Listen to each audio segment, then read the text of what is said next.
আজি দলৰ এখন বৰ্ধিত কাৰ্যনিৰ্বাহক সভা আমি এই সভালৈ দলৰ কেন্দ্ৰীয় সমিতিৰ সমূহ কাৰ্যনিৰ্বাহক সদস্যৰ লগতে জিলা সমিতিসমূহৰ সভাপতি সম্পাদকসকলক আমি নিমন্ত্ৰণ জনাইছিলোঁ। মূলতঃ গত লোকসভা নিৰ্বাচনৰ ওপৰত পৰ্যালোচনা কৰাৰ বাবে আমি বিস্তৃতভাৱে পৰ্যালোচনা কৰিলোঁ।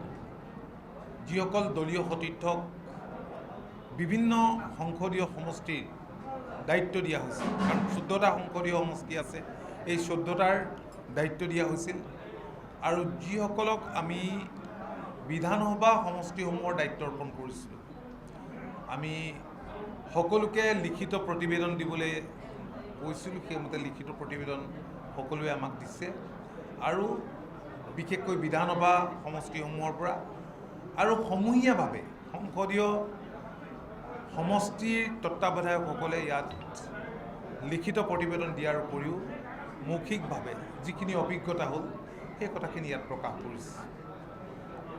বিস্তৃতভাৱে আলোচনাৰ অন্তত আমি সকলোৱে খুব আনন্দিত হৈছোঁ, আপোনালোকো নিশ্চয় হৈছে, যে গণতন্ত্ৰৰ এই মহোৎসৱত এইবাৰ ৰাজ্যখনৰ গৰিষ্ঠ সংখ্যক লোকেই মতদান কৰিলে। দেশৰ অন্য ৰাজ্যৰ তুলনাত ভোটদানৰ হাৰ যথেষ্ট বেছি আছিল। আমি সমূহ অসমবাসী ৰাইজক আমি তাৰ বাবে ধন্যবাদ আৰু কৃতজ্ঞতা যাচিছোঁ।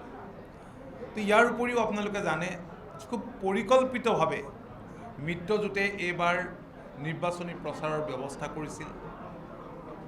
মাননীয় মুখ্যমন্ত্ৰীয়ে কেওটা দলৰ প্ৰাৰ্থীসকলক, মিত্ৰ দলৰ প্ৰাৰ্থীসকলক জিকাবৰ কাৰণে দিনে ৰাতিয়ে যিমান কষ্ট কৰিলে, নিৰ্বাচনী প্ৰচাৰ চলালে, তাৰ বাবে তেখেতক আজিৰ সভাই ধন্যবাদ আৰু কৃতজ্ঞতা জনাইছে। দেশৰ প্ৰধানমন্ত্ৰী নৰেন্দ্ৰ মোদী ডাঙৰীয়াই আহি বৰপেটা সংসদীয় সমষ্টিত সভা কৰি কেৱল সেই সংসদীয় সমষ্টিৰ প্ৰাৰ্থীকেই নহয়, ৰাজ্যখনৰ সমূহ প্ৰাৰ্থীক যিদৰে উৎসাহিত কৰিলে, তেখেতে যোৱা সময়ছোৱাত যিদৰে আমাৰ ৰাজ্যখনক আগুৱাই লৈ যোৱাত তৎপৰ হৈছে, সেইবাবে তেখেতক আন্তৰিক ধন্যবাদ আৰু কৃতজ্ঞতা জনাইছে আজিৰ সভাই। ইয়াৰ উপৰিও কেওটা দলৰ ৰাজ্যিক সভাপতি ভৱেশ কলিতা ডাঙৰীয়া, UPPLৰ সভাপতি প্ৰমোদ বড়ো ডাঙৰীয়াক আন্তৰিক ধন্যবাদ আৰু কৃতজ্ঞতা জনাইছে। আমাৰ দুয়োগৰাকী প্ৰাৰ্থীয়ে আজি উপস্থিত আছিল, দলৰ ফণীভূষণ চৌধুৰী ডাঙৰীয়া আৰু জাভেদ ইছলাম ডাঙৰীয়া। দুয়োগৰাকীয়ে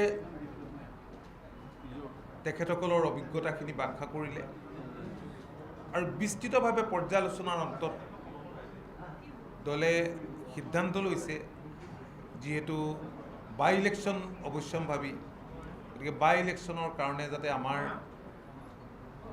এতিয়াৰে পৰা প্ৰস্তুতি চলোৱা হয়, তাৰ বাবে ক'ত ক'ত কাক কাক দলৰ তৰফৰ পৰা তত্ত্বাৱধায়কৰ দায়িত্ব দিব, সেই সম্পৰ্কেও আজি দলে আলোচনা কৰে। ইয়াৰ উপৰিও সন্মুখত পঞ্চায়ত নিৰ্বাচন, সন্মুখত কাউন্সিলৰ নিৰ্বাচন, এই নিৰ্বাচনবিলাকক আমি বাদ দিব নোৱাৰোঁ। অনাগত দিনত দলটোক শক্তিশালী কৰিবলৈ দলৰ তৰফৰ পৰা যিখিনি কৰিবলগীয়া আছে, তাৰ ভিতৰত আমাৰ ভাতৃ ভগ্নী সংগঠনকেইটাক অধিক শক্তিশালী কৰা আৰু সক্ৰিয় কৰা, আৰু ভাতৃ ভগ্নী সংগঠনকেইটাৰ সাংগঠনিক যি স্তৰ, আজি ছাত্ৰ পৰিষদৰে সাংগঠনিক স্তৰবোৰ হৈছে শিক্ষানুষ্ঠান মূলতঃ, কিন্তু সমষ্টি ভিত্তিকো কৰিবৰ কাৰণে আজিৰ সভাই সিদ্ধান্ত গ্ৰহণ কৰিছে। প্ৰতিটো ভাতৃ ভগ্নী সংগঠনৰ যিবিলাক আমাৰ সাংগঠনিক স্তৰ হ'ব, তাৰ ভিতৰত এটা বিধানসভা সমষ্টি ভিত্তিকো হ'ব, অন্যান্য সাংগঠনিক স্তৰৰ উপৰিও। সেই ক্ষেত্ৰত আজিৰ সভাই সিদ্ধান্ত গ্ৰহণ কৰিছে।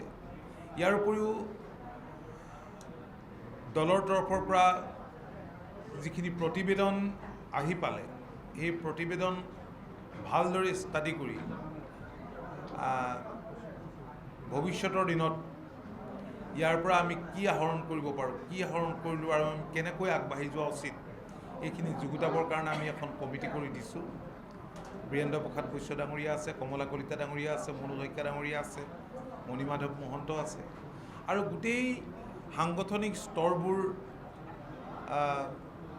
ৰিঅৰ্গেনাইজ কৰিবৰ কাৰণে আমি নিজেও দায়িত্ব লৈছোঁ। মই কাৰ্যকৰী সভাপতি ফণীভূষণ চৌধুৰী আৰু নিপা ফুকন আমি নিজে অলপ মনিটৰিং কৰিম আৰু কম দিনৰ ভিতৰতে প্ৰতিটো আমাৰ ভাতৃভগ্নী সংগঠনৰ কৰ্মশালা আৰু যিবিলাকক আমি সমষ্টি ভিত্তিত এতিয়া সাংগঠনিক কাম কাজ চোৱাৰ কাৰণে আমি দায়িত্ব দিম, সেইসকলৰ এক কৰ্মশালা অনুষ্ঠিত কৰাৰ কাৰণেও দুদিনীয়া বা তিনিদিনীয়াকৈ কৰ্মশালা অনুষ্ঠিত কৰাৰ কাৰণেও আজিৰ সভাই সিদ্ধান্ত গ্ৰহণ কৰিছে যে বঙাইগাঁৱত ফণীভূষণ চৌধুৰী ডাঙৰীয়া নিশ্চিতভাৱে জিকিব, যিখিনি ৰিপৰ্ট আজি পোৱা গৈছে। গতিকে বাই ইলেকশ্যনটো অৱশ্যে আমি প্ৰস্তুতি এতিয়াৰ পৰা চলাব লাগিব।